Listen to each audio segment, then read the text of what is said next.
Hallo zusammen. Heute bin ich zurück mit einem neuen Objektiv-Review von einem sehr alten Objektiv, dem Pentax 645 45 mm Blende 2,8. Wie dieses Objektiv an einem der neuesten und modernsten Kameras der Hasselblad X2D aussieht, das schauen wir uns heute mal gemeinsam an. Mein Name ist Albrecht Voss, ich bin mehrfach ausgezeichneter Architekturfotograf und auf diesem Kanal zeige ich dir meine Tipps und Tricks aus 10 Jahren Praxiserfahrung, damit auch du deine Bilder auf das nächste Level bringen kannst. Steigen wir ein. Warum habe ich heute ein altes Objektiv mitgebracht, was eigentlich aus einer vergangenen Ära, der Filmära, stammt? Wenn ich in der Architekturfotografie meinen Bildausschnitt ändern möchte, versuche ich immer zu vermeiden, dass ich die Kamera neige, denn das führt zu stürzenden Linien im Bild, die ich vermeiden möchte. Deshalb brauche ich einen anderen Ansatz dafür, und zwar mit Hilfe eines sogenannten Shift-Objektivs. Dabei wird nicht die Kamera bewegt, sondern das Objektiv wird nach oben oder nach unten verschoben. Und somit kann ich meinen Bildwinkel auch ändern. Diese Technik des Objektivverschiebens kann allerdings nur mit speziellen Werkzeugen erreicht werden. Zum einen wären dabei Tilt-Shift-Objektive, zum Beispiel das Canon TSE24. Zum anderen gibt es dafür spezielle Kameraadapter, auch bekannt als technische oder Fachkameras. Hier zum Beispiel die Arca Swiss Pico. Ich habe hier diese technische Kamera. Da schließe ich auf der einen Seite meine Hasselblad X2D an und an der anderen Seite wird das Objektiv, heute das Pentax 645 45 mm befestigt. Wenn ich hier am Rädchen drehe, kann ich meine Kamera nach oben oder nach unten bewegen, ohne dass sich das Objektiv bewegt. Und somit kann ich meinen Bildausschnitt verändern, ohne diese stürzenden Linien. Dafür bedarf es aber auch einem Objektiv, was diese Bewegung zulässt. Denn würde ich diese Bewegung bei einem normalen Objektiv durchführen, hätte ich ganz schnell am Rand Vignetten oder sogar einen schwarzen Bildkreis, weil da, wo die Kamera ist, das Objektiv gar kein Glas mehr hat, um Licht durchzulassen. Deswegen brauche ich ein Objektiv mit einem großen Bildkreis. Das Objektiv hat hier vorne ein größeres Glaselement, was hinten eine größere Fläche am Kamerasensor belichten kann. Ich habe heute dieses Objektiv an meinem freien Sonntag mitgenommen, auf dem Weg in die sächsische Schweiz. Zugegebenermaßen, die Fahrt, die eigentlich 2 Stunden dauern sollte, liegt jetzt schon bei 4 Stunden Fahrzeit, weil ich so viele schöne Motive auf dem Weg entdeckt habe, dass ich einfach nicht dran vorbeifahren konnte und die Fahrt ein bisschen gestreckt habe. Aber jetzt sind wir gleich da und ich nehme euch mit an die deutsch-tschechische Grenze, um hier auf die Suche nach spannender Architektur und Testmöglichkeiten für das neue Objektiv zu gehen.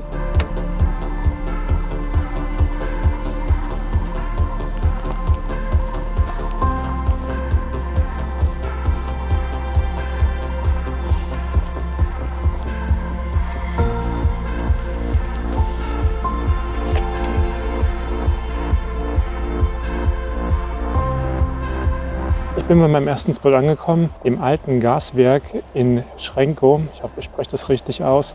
Kurz nach der deutsch-tschechischen Grenze. Es ist ein super Ort, um zu schauen, wie gut das Objektiv im Shift funktioniert, da wir hier in einem sehr engen Tal sind und ein großes Gebäude aus naher Distanz fotografieren.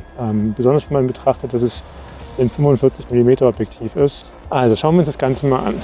Wie ihr an den grünen Punkten hier seht, habe ich meine Kamera Level ausgerichtet.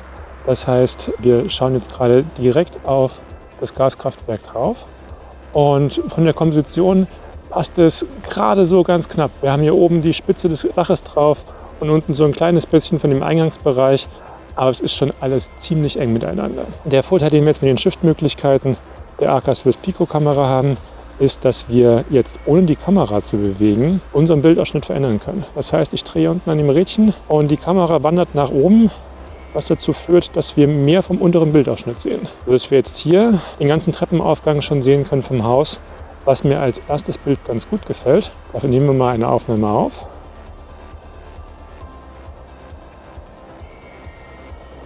Und jetzt können wir das Ganze als Panorama auch zusammenstellen, ohne stürzende Linien. Indem ich jetzt in die andere Richtung drehe, die Kamera geht nach unten, der Bildausschnitt wandert weiter nach oben und ihr seht, wir haben hier gigantische Möglichkeiten, noch den Bildausschnitt zu verändern. Damit haben wir jetzt 1, 2, 3 Bilder und ich bin mal gespannt, wie das qualitativ am Computer nachher aussieht.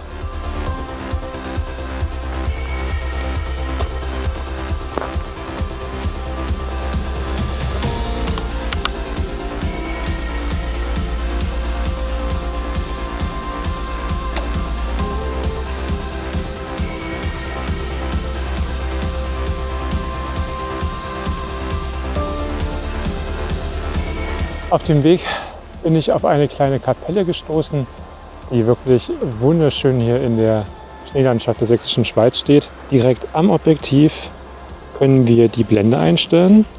Die geht bei dem Pentax 45 mm von 2,8 bis hoch zu 22. Ich fotografiere gerne bei Blende 8 bis 11. Da habe ich genug Tiefenschärfe und meistens die schärfste Bildwiedergabe, die das Objektiv erzielen kann. Der Fokus, den kann man natürlich hier einstellen im Objektiv, aber in dem Fall mache ich das über die Fachkamera. Dafür setze ich den Fokus am Objektiv auf unendlich und dann kann ich an der Fachkamera dieses Rädchen hier drehen, womit sich der Abstand vergrößert zwischen der Kamera und dem Objektiv und dadurch kann ich den Fokus präzise einstellen, noch viel präziser als bei dem relativ kurzen Weg hier am Fokussierring des Objektivs. So, das passt für mich ganz gut. Also nehmen wir mal unsere erste Aufnahme auf. Da fehlt jetzt natürlich noch ein ganzes Stück der Kirche und das regeln wir wieder über den Shift nach oben, bis auch die letzte Spitze der Kirche ordentlich drauf ist. Hier unten sieht man auch, wir kommen sogar bis zum Anschlag des Aca-Swiss Pico auf 20 mm Shift. Das ist eine Bewegung, die man mit keinem Tilt-Shift-Objektiv, was es momentan auf dem Markt gibt, erzielen kann. So, zweite Aufnahme im Kasten.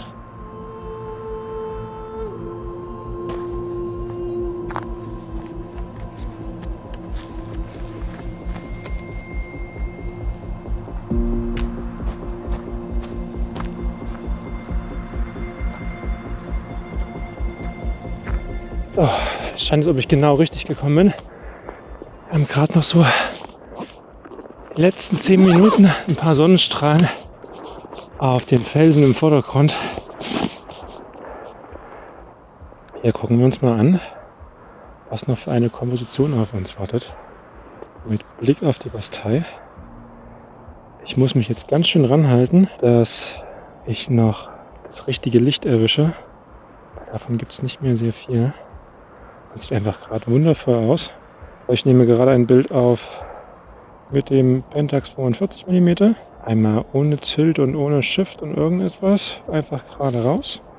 Und dann nochmal ein vertikales Panorama. Das heißt, wir haben jetzt ein Schiff von oben nach unten und damit diese tolle Gesteinsformation hier im Vordergrund wunderschön mit drauf. Und bevor das Licht ganz verschwindet, wechseln wir jetzt nochmal auf das XCD 25 mm. Das packe ich jetzt auch im Hochformat hier drauf. Zack. Das ist alles ordentlich fest. Und hier müssen wir jetzt allerdings unsere Kamera nach unten neigen, da wir nicht mehr die Shift-Möglichkeit haben. So schaut das Ganze jetzt aus als Perspektive. Aber ich zeige es auch gleich nochmal am Computer. Mein erstes Fazit von dem, was ich bisher auf der Display meiner Kamera gesehen habe, ist sehr, sehr gut.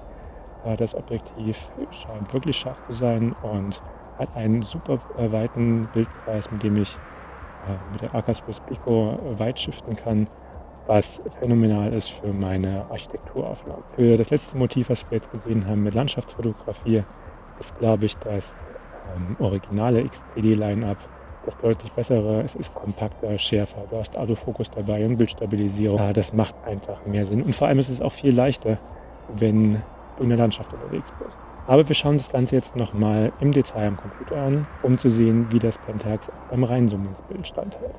Ich bin zurück im Studio und jetzt schauen wir uns mal an, wie die Bilder am Computer aussehen. Also, fangen wir an mit dem alten Gaswerk. Das haben wir aus 3 Einzelbildern zusammen aufgenommen, die wir jetzt erstmal zu einem Panorama zusammenfügen. Das geht mit dem Tilt-Shift-Objektiv super einfach, da sich das Objektiv und damit der Aufnahmewinkel kein Millimeter verändert hat, sondern nur die Kamera auf der Rückseite des Objektivs einen größeren Bereich abgescannt hat. Deswegen sind auch sonst schwierige Panoramen mit Motiven nah am Vordergrund überhaupt kein Problem hier zusammenzustellen. Und dann zoomen wir doch mal gemeinsam rein und schauen das Ganze an. Ja, wenn man hier in die Dachschindeln schaut und auf die Eiszapfen vor dem Fenster, da ist schon viel Schärfe und Detail drin. Das Objektiv überrascht mich positiv. wenn man sich überlegt, da es nur ein Zehntel eines Hasselblad-Objektivs kostet, ist das hier schon beeindruckend. Allerdings merkt man auch, hier zum Rand hin wird das Bild ein Stück weicher. Und wenn wir ganz weit nach oben gehen, kommen wir jetzt an den Rand des Objektivs ran. Da gibt es ganz schön krasse chromatische Aberrationen und auch einen deutlichen Schärfeabfall. Aber wenn wir mal ein bisschen weiter runter gehen, ich würde sagen vom Beschnitt hier ungefähr bis hierhin, ist das Bild super brauchbar.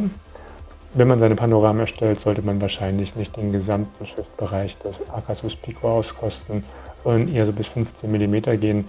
Dann ist man in einem sicheren Bereich. Okay, schauen wir uns noch ein zweites Motiv an. Die Kirche, auch die setzen wir kurz zusammen. Wie im Video gesagt, habe ich auch hier den Shift-Bereich komplett am Objektiv ausgeschöpft. Und mal schauen, ob wir hier wieder auch so starke chromatische Aberrationen haben. Und ja, da tauchen sie auf. Hier oben im Bildbereich. Die letzten 3-4 mm im Shift, da wird schon sehr, sehr deutlich, wie überall sehr starke blaue Linien entstehen. Aber hier sieht man es an den Ästen abgestuft. Da sind sie, da sind sie, da sind sie. Und ab hier hören sie dann schon wieder auf. Aber chromatische Operationen kann man ja auch entfernen.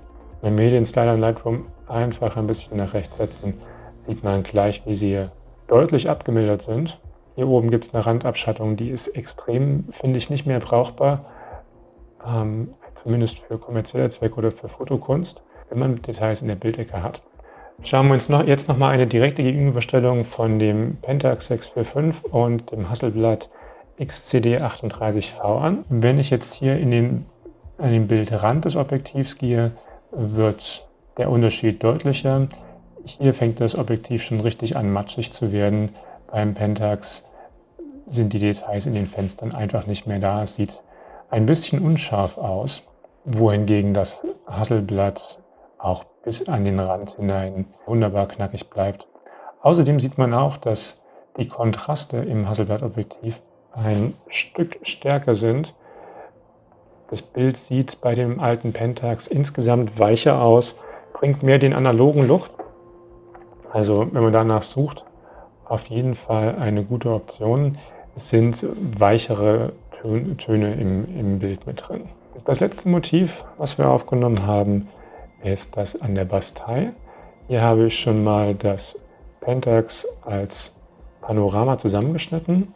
Was mich besonders fasziniert ist, dass wir durch die Shift-Möglichkeiten des Pentax einen Bildausschnitt zusammenbekommen, der anstatt eines 45 mm ungefähr den Bildwinkel eines 30 mm Objektivs aufnehmen kann. Jetzt links im Bild das 25V und rechts im Bild das Pentax, ein Stück näher dran. Und ich muss sagen, in der Bildmitte nehmen sich die beiden Objektive jetzt gar nicht so viel. Schauen wir uns noch mal einen weiteren Bildausschnitt an. Hier von der Felsnadel. Hier merkt man schon, wie die Felsen ein bisschen weicher gezeichnet sind. Bei dem XCD auf der linken Seite hat man wirklich viele, viele Details auch in den Schatten mit drin. Man sieht die einzelnen Schneeflocken, die herunterfallen. Gehen wir jetzt mal hier hoch in den Nadelbereich der Zweige und da merkt man wieder, wie wir den Bildkreis des Pentax wirklich extrem ausschöpfen und das Objektiv kann einfach nicht mehr an seinem Bildrand so gut auflösen. Es hat einen deutlichen Schärfeverlust.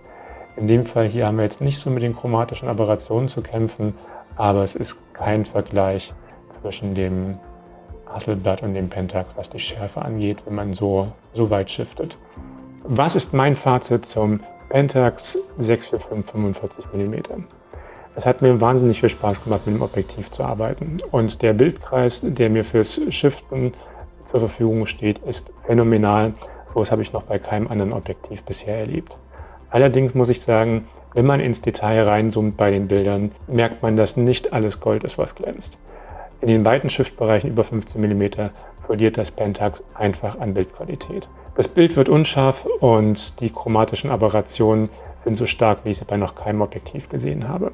Das beruhigt mich, um ehrlich zu sein, ein bisschen, weil ich mich schon gefragt habe, warum ich denn 4.000 € für ein Hasselblad-Objektiv ausgebe, wenn ich hier auch einen Pentax für 300 kriegen kann. Außerdem habe ich bei einigen Nachtaufnahmen festgestellt, dass schräg einfallendes Licht deutlich prominenter sichtbar ist bei dem Pentax als bei dem Hasselblad-Objektiv. Auch hier zeigt sich einfach, wie sich die Vergütung der Objektivoberfläche in den letzten Jahren noch verbessert hat. Für mich stellt sich die Frage, kann ich das Pentax als Feinart-Objektiv für meine hochauflösende Mittelformatkamera benutzen? Und ich sage, es kommt drauf an. Ich weiß jetzt, welche Schwächen das Objektiv hat und worauf ich bei meinen Aufnahmen achten muss. Habe ich Szenen mit wenig Details und wenig Kontrastunterschieden am Bildrand und in den Bildecken, dann ist das Pentax auf jeden Fall eine gute Option für tolle Aufnahmen mit einem großen Shift-Bereich. Ich werde das Pentax auf jeden Fall noch bei einigen weiteren Shootings testen und schätze vor allem auch seine analoge Optik, die hier in den Bildern auf jeden Fall prominent ist. Wenn es dir allerdings um perfekt scharfe Bilder geht mit der höchstmöglichen Auflösung für deine Mittelformatkamera, dann solltest du auf jeden Fall bei den Hasselblad XCD-Objektiven bleiben. Ich hoffe, das Video war für dich aufschlussreich und es hat dir genauso viel Spaß gemacht zuzuschauen, wie mir durch die Berge zu stapfen. Wenn dir dieses Video gefallen hat, dann hinterlass bitte ein Like und ein Abo, um dem Kanal beim Wachsen zu helfen. Das fände ich echt super. Lieben Dank und bis zum nächsten Mal.